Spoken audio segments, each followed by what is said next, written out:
नमस्कार दोस्तों, स्वागत है आपका हमारे YouTube चैनल में। आज की इस वीडियो में हम पौष मास की कथा का पाठ करेंगे। पौष मास हिंदू महीना मार्गशीर्ष मास के बाद आता है, जो हिंदू कैलेंडर के अनुसार 10वां महीना है। पौष मास दिसंबर के महीने में पूर्णिमा या अमावस्या से शुरू होता है।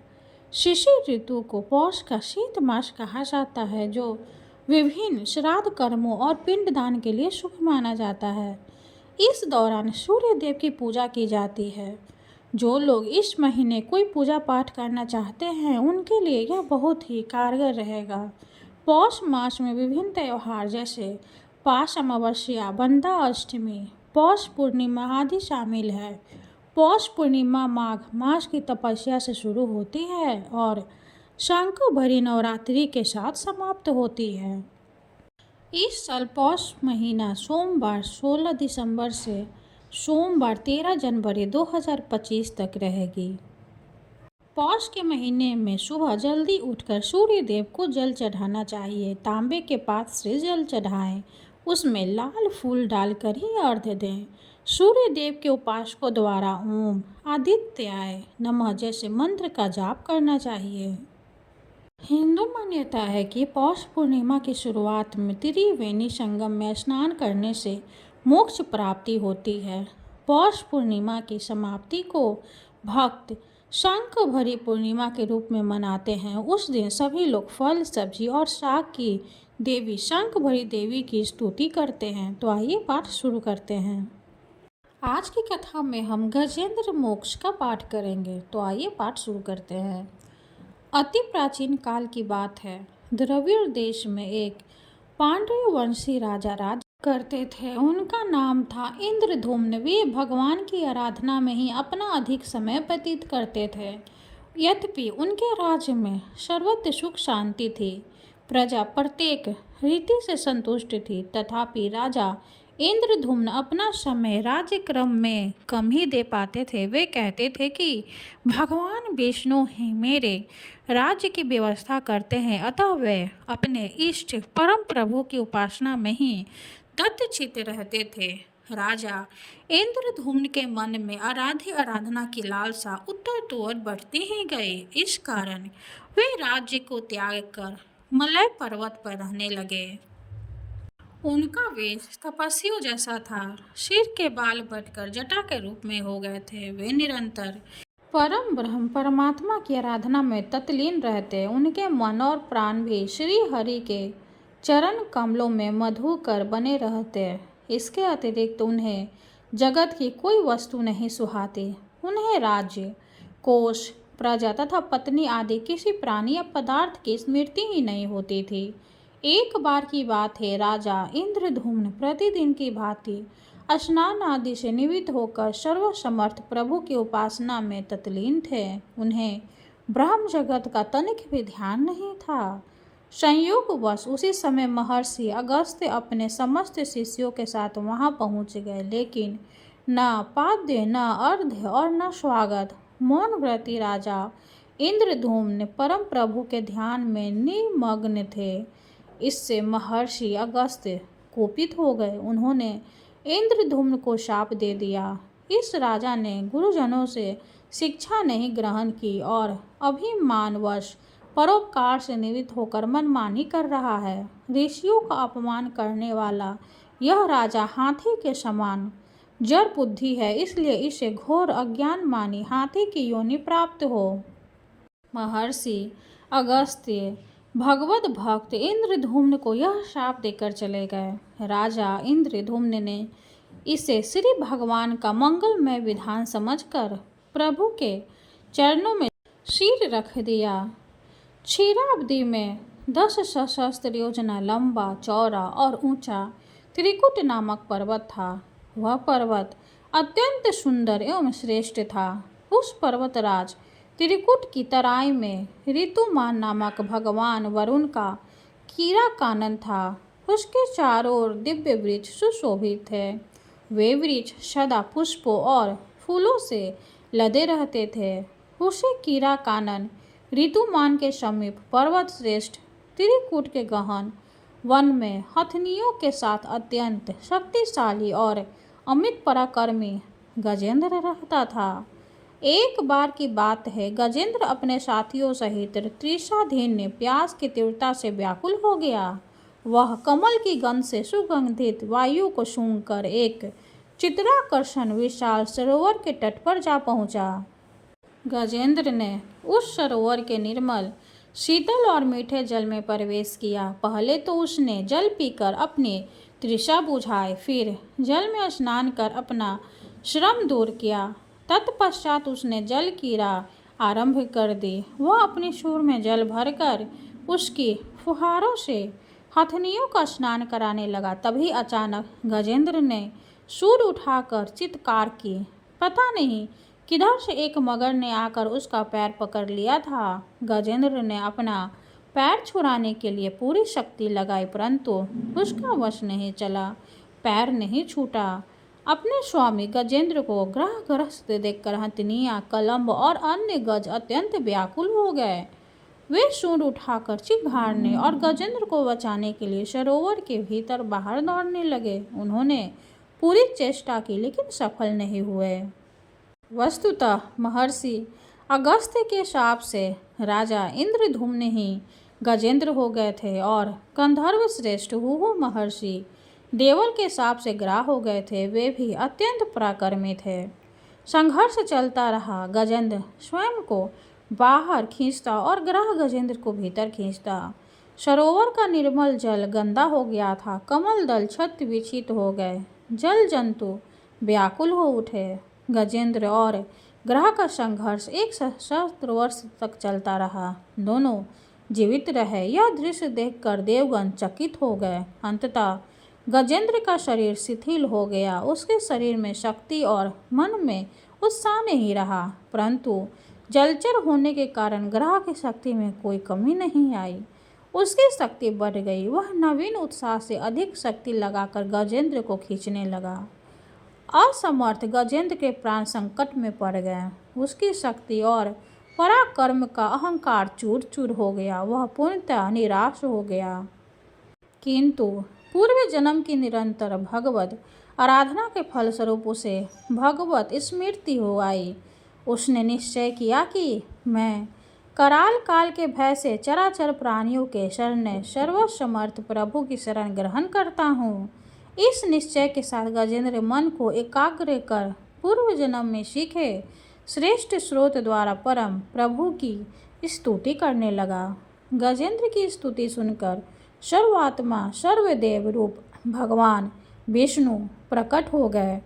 गजेंद्र को पीड़ित देखकर भगवान विष्णु गरुड़ पर आरूढ़ होकर अत्यंत शीघ्रता से उक्त सरोवर के तट पर पहुँचे। जब जीवन से निराश तथा पीड़ा से छटपटाते गजेंद्र ने हाथ में चक्र लिए गरुड़ भगवान विष्णु को तीव्रता से अपनी ओर आते देखा तो उसने कमल का एक सुंदर पुष्प अपने सूर में लेकर ऊपर उठाया और बड़े कष्ट से कहा, नारायण जगद्गुरु भगवान, आपका स्वागत है। गजेंद्र को अत्यंत पीड़ित देखकर भगवान विष्णु गरुड़ की पीठ से कूद पड़े और गजेंद्र के साथ ग्रह को भी सरोवर से बाहर खींच लाए और तुरंत अपने छीन चक्र से ग्रह का मुंह फाड़कर गजेंद्र को मुक्त करा दिया। ब्रह्मा आदि देवगण श्री हरि की प्रशंसा करते हुए उनके ऊपर स्वगिर के सुमनों की वृष्टि करने लगे। सिद्ध और ऋषि महर्षि पर ब्रह्म भगवान विष्णु का गुणगान करने लगे। ग्रह दिव्य शरीरधारी हो गया। उसने विष्णु के चरणों में सिर रखकर प्रणाम किया और भगवान विष्णु के गुणों की प्रशंसा करने लगा। भगवान विष्णु के मंगलमय वरद हस्त के स्पर्श से पाप मुक्त होकर अभिशप्त हुहु गंधर्व ने प्रभु की परिक्रमा की और उनके त्रैलोक के वंदित चरण कमलों में प्रणाम कर अपने लोक चला गया। भगवान विष्णु ने गजेंद्र का उद्धार कर उसे अपना पार्षद बना लिया। गंधर्व, सिद्ध और देवगण उनकी लीला का गान करने लगे। गजेंद्र की स्तुति से प्रसन्न होकर भगवान विष्णु ने सबके समक्ष कहा, प्यारे गजेंद्र, जो लोग ब्रह्म मुहूर्त में उठकर तुम्हारी ही स्तुति में मेरा सत्वन करेंगे, उन्हें मैं मृत्यु के समय निर्बल बुद्धि का दान करूँगा। यह कहकर भगवान विष्णु ने पार्षद रूप में गजेंद्र को साथ लिया और गरुड़ारूढ़ होकर अपने दिव्य धाम को चले गए। कथा समाप्त हुई। हरे कृष्णा। पौष माह में सूर्य देव की आराधना जरूर करनी चाहिए। अब हम सूर्य चालीसा का पाठ करेंगे और सूर्य देव की आरती करेंगे। कनक बदन कुंडल मकर मुक्ता माला अंग पद्मासन स्थिर ध्यायी शंख चक्र के संग। जय सविता जय जयति दिवाकर सहस्रांशु सप्ताश्वतिमिरहर भानु पतंग मरीचि भास्कर सविता हंस सुनो रे विभाकर विवस्वान आदित्य विकतन मार्तंड हरि रूप विरोचन अंबर मणि खग रवि कहलाते वेद हरिणय गर्भ कह गाते सहस्रांशु प्रद्भूतन कहीं कहीं मुनिगत हो प्रसन्न मुदलहि अरुण सदृश सार मनोहर हाकते है साता चढ़े रथ पर मंडल की महिमी अति न्यारी तेज रूप करि बलिहारी उच्च सदृश है जोते देखी पुरंदर लज्जित होते मित्र मरीचि भानु अरुण भास्कर सविता सूर्य अर्क खग कलिहर पुष्पा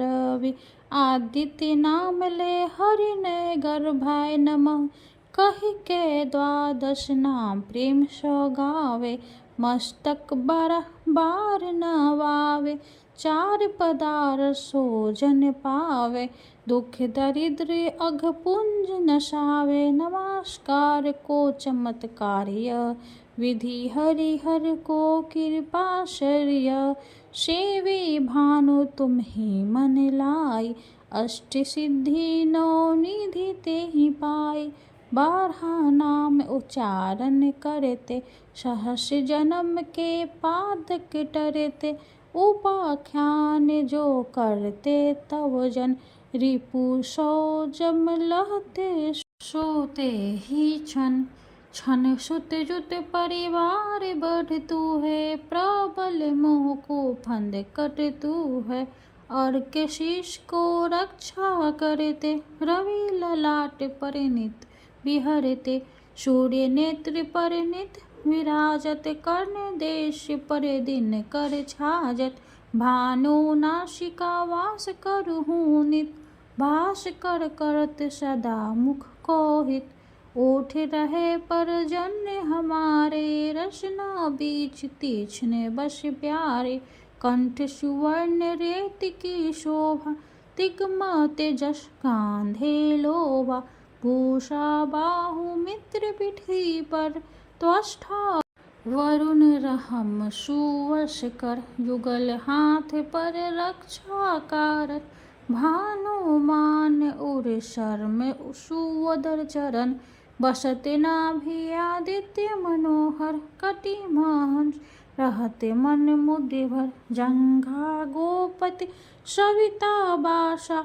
गुप्त दिवाकर करते हुलासा विवस्वान पद की रखवारी बाहर बसते नित्य तमहारी सहस्रांशु सर्वांग संहारे रक्षा कवच विचित्र विचारे अश्य जो जन अपने न माहि भय जग बीच करहु ते ही नाही दरिद्र कुष्ठ ते ही कभू न व्यापे जो जन या को मन मह जापे अंधकार जग का जो हरता नौ प्रकाश से आनंद भरता ग्रह मन ग्रसी न मिटावत जाहि कोटि बार में प्रणवताहि मंद सदृश सुजग में जाके धर्म राज सम अद्भुत बाके धन्य धन्य तुम दिन मनि देवा किया करत सुर मुनि नर सेवा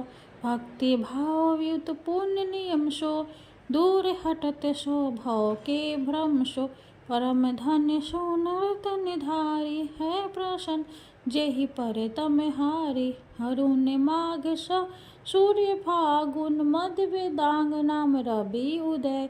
भानु उदय वैशाख गिनावे ज्येष्ठ इंद्र आषाढ़ रवि गावे। यम भादो आश्विन हिमरेता कार्तिक होत दिवाकर नेता। अगहन भिन विष्णु है पुष ही पुरुष नाम रवि है मल मास ही। भानु चालीसा प्रेम युत गाभी जे नर नित।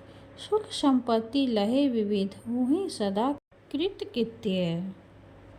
ओम जय सूर्य भगवान जय हो दिनकर भगवान। जगत के नेत्र स्वरूपा तुम हो त्रिगुण स्वरूपा। धरत सभी तव ध्यान। ओम जय सूर्य भगवान ओम जय सूर्य भगवान। सारथी अरुण है प्रभु तुम श्वेत कमल धारी। तुम चार भुजाधारी अश्व है सात तुम्हारे। कोटि किरण पसारे तुम हो देवी महान। ओम जय सूर्य भगवान।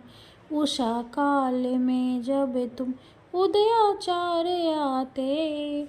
सब तब दर्शन पाते फैलाते उजियारा। जगाता है तब जग सारा करे सब तब गुणगान। ओम जय सूर्य भगवान। संध्या में भुवनेश्वर अस्ताचल जाते। गोधन तब घर आते गोधूलि बेला में। हर घर घर आंगन में हो तब महिमा गान। ओम जय सूर्य भगवान। देव दनुज नर नारी ऋषि मुनि वर भजते। आदित्य हृदय जपते श्वेत मंगलकारी।